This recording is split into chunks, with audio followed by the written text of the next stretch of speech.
Hello and welcome to our tutorial for Autoptimize for performance for your WordPress website. Now, if you ended up here at this video, you probably are either having performance issues, speed issues, want to improve the overall performance of your website, or maybe you actually went to GTMetrix or Google PageSpeed Insights and you had some sort of flags for performance issues. Render Blocking Resources is a big one.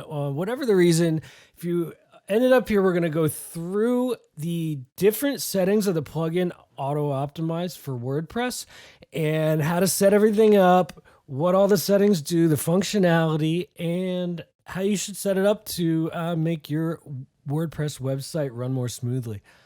So let's go ahead and talk about the plugin. Once you download it, you're going to see that it shows up top here, Autoptimize, and you can get to all the settings. Just click there. It also has a delete cache here, which is good to know.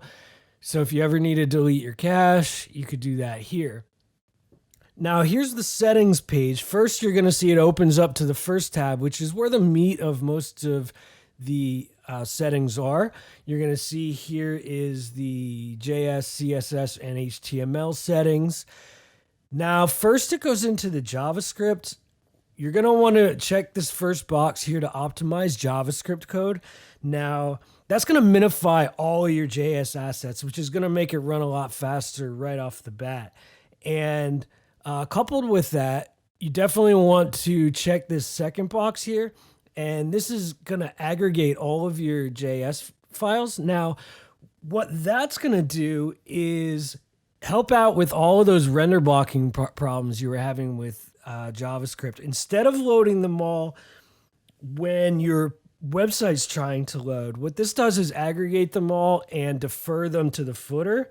So it's actually going to make your page load faster, and it's noticeably faster, and you won't get flagged for all those errors on PageSpeed Insights and GTMetrix. So check off those first two. Now this third one here, I usually would recommend to leave unchecked, especially if you have a dynamic website that's delivering different URL content. Maybe you have a search function and you are generating a lot of different pages for people.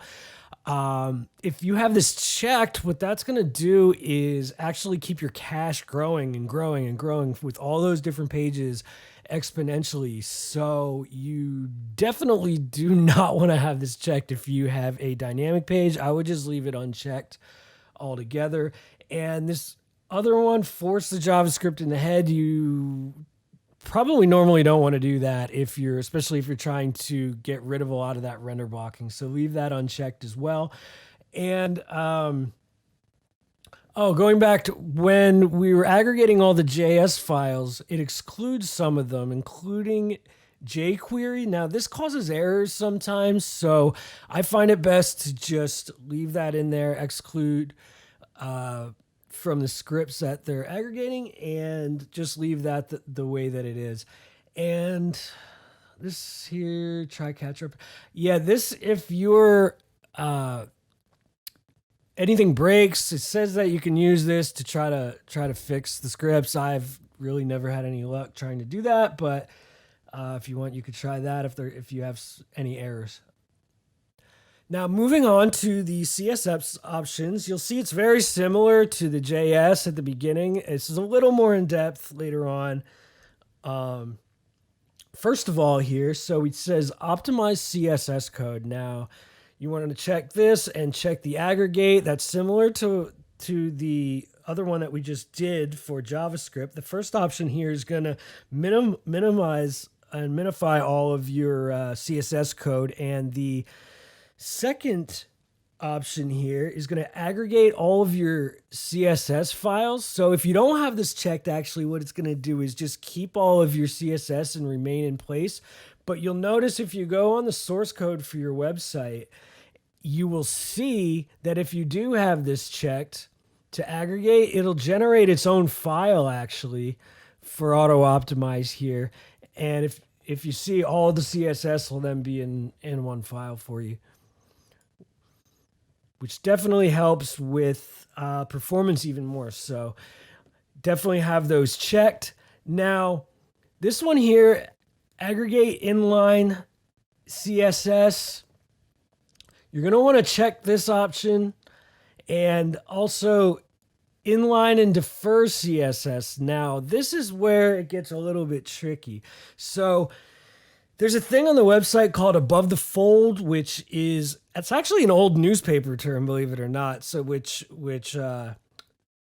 comes from when the newspaper would be folded, all the stuff at the top. So it's an old advertising term, but on websites, it basically means what shows up on the first screen before anyone starts scrolling. So what you want to do is inline all that, but getting all of that code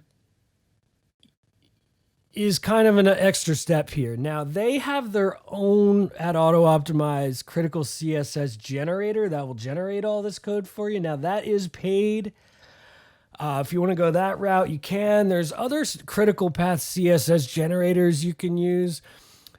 There's one here for site velocity. Now, you just enter your URL here, generate critical path CSS, and this will run, do its thing, and you can copy and paste the code right into here.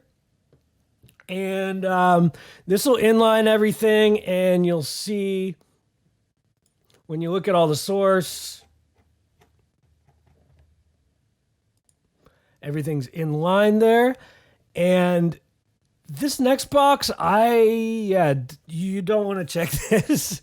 This here is going to make your HTML huge, which I don't really know why anyone would want to check that, but it's there. That should just be gone.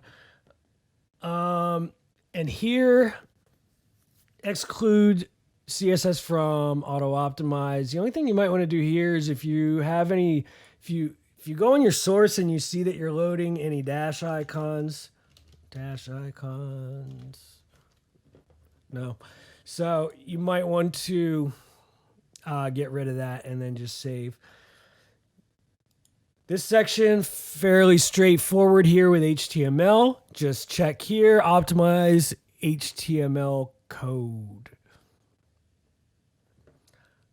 All right, that's for that part. Now this here, if for CDN, if you have a URL to put in for a CDN, now you don't need to use this for Cloudflare.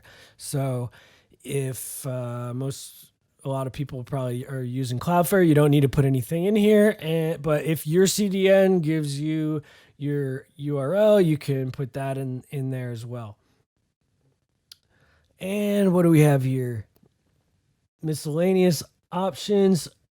Yeah, just keep all these checked. I actually like to uncheck this.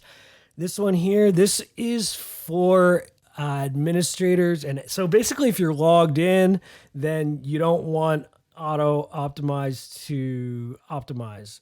So basically when you're building the site, which is good, I think, because when I'm building sites, I don't want a whole lot of caching going on. So it's best probably just to keep this unchecked. You could save an empty cache when you're done. Now, this next tab here for images, you can actually have Short Pixels serve all of your images from their CDN, which will help performance.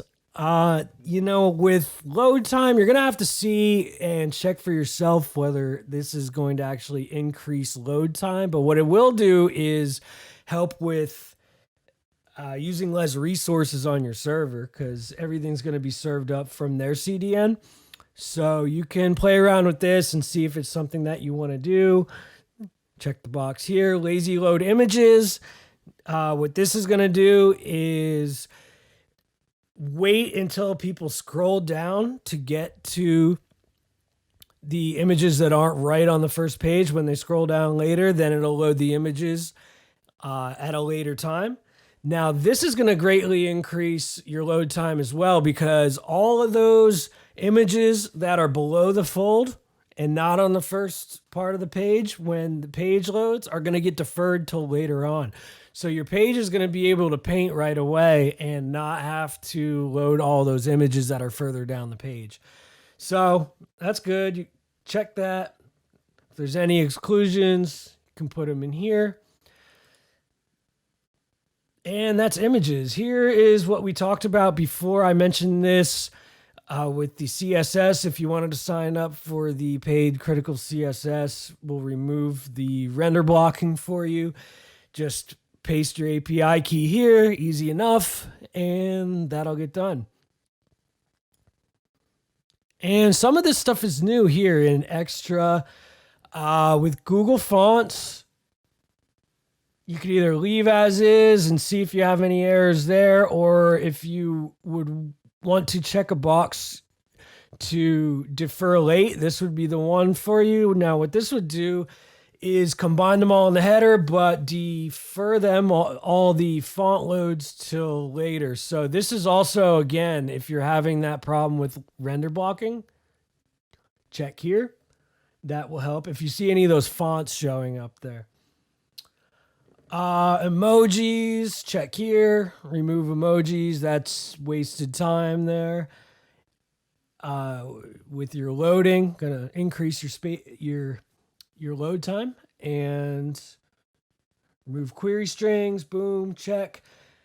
Now here too, what you can do is there's a lot of third-party sites. If you're using analytics, things like that, any pixels on your site, you can actually pre-connect to those, and it'll save you a lot of load time because it connects to these third-party sites right away. Until if you didn't do that, it would wait until later on in the page load in order to do that. So you can get a jump start on those, helps your page load faster, and there you go. Boom, boom.